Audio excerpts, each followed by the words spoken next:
Hello বন্ধুরা, আমি আবারও নতুন একটি ভিডিও নিয়ে চলে আসলাম আপনাদের সামনে। বন্ধুরা, আজকে রান্না করা হবে ফ্রাইড রাইস। আপনারা উপকরণগুলো দেখতে থাকেন, আমি এক এক করে উপকরণগুলো দেখাচ্ছি। প্রথমে চাল নিয়েছি, চালগুলো ভালো মতো ধুয়ে পরিষ্কার করে নিব। ফ্রাইড রাইস রান্না করার জন্য সবজিগুলোকে ভালো মতো ধুয়ে সবগুলো পরিষ্কার করে কেটে নিয়েছি। এখানে আমি ক্যাপসিকাম নিয়েছি, টমেটো নিয়েছি, গাজর নিয়েছি, কাঁচামরিচ নিয়েছি, পেঁয়াজ নিয়েছি, ধনেপাতা নিয়েছি। এখন রান্নাটা শুরু করব, আপনারা দেখতে থাকেন বন্ধুরা। আর আমার রান্নাটা কেমন হয়েছে আপনারা জানাতে ভুলবেন না, কমেন্টসের মাধ্যমে আমাকে জানাবেন। বন্ধুরা, আমি চালগুলোকে 80% কুক করে নিয়ে ঠান্ডা করে নিয়েছি।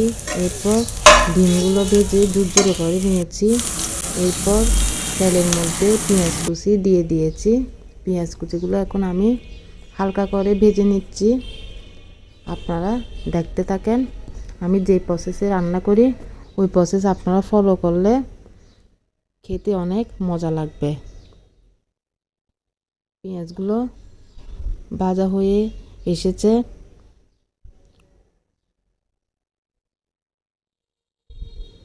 এখন আমি পেঁয়াজের মধ্যে মুরগির ছোট ছোট টুকরা করে কেটে রাখা মাংসগুলো দিয়ে দিয়েছি। ওগুলো একটু পেঁয়াজের সাথে ভালো মতো ভেজে নিচ্ছি।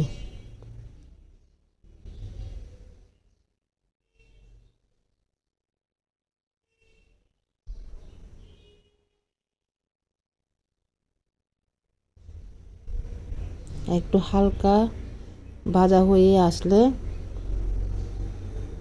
এর মধ্যে আমি একটু লবণ দিয়ে দিয়েছি, যেন মাংসের ভিতরে লবণটা একটু ঢুকে যায়।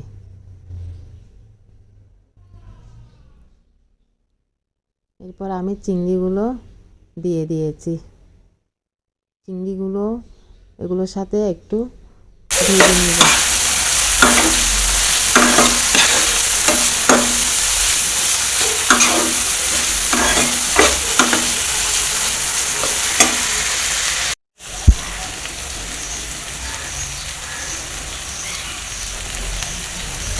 এখন এগুলো ভেজে নেওয়ার পর এখানে আমি ক্যাপসিকাম দিয়ে দিয়েছি। আস্তে আস্তে করে সবজি সবগুলো দিয়ে দিব। টমেটো দিয়ে দিয়েছি।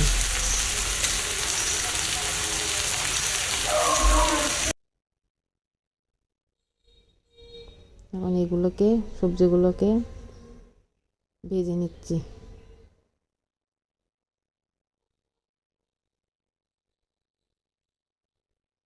ঘরোয়া স্টাইলে এভাবে ফ্রাইড রাইস রান্না করলে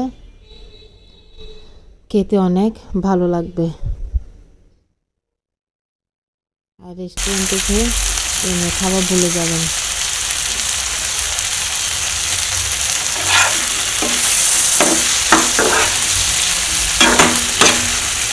গাজর দিয়ে আবারও নেড়ে নিচ্ছি।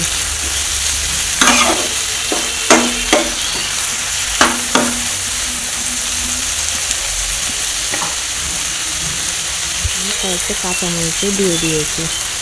এখন আমি 1 চামচের মতো সয়া সস দিয়ে দিয়েছি। 1 চামচের মতো টমেটো সস দিয়ে দিয়েছি।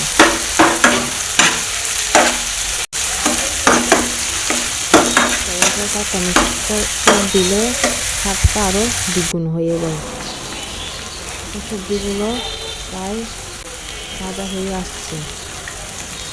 এখন আমি ঠান্ডা করে রাখা রাইসটা দিয়ে দিয়েছি। এখন দিয়ে ভালো মতো নেড়ে নেব যতক্ষণ পর্যন্ত সবগুলো ভালো মতো মিক্স হয়ে আসবে না।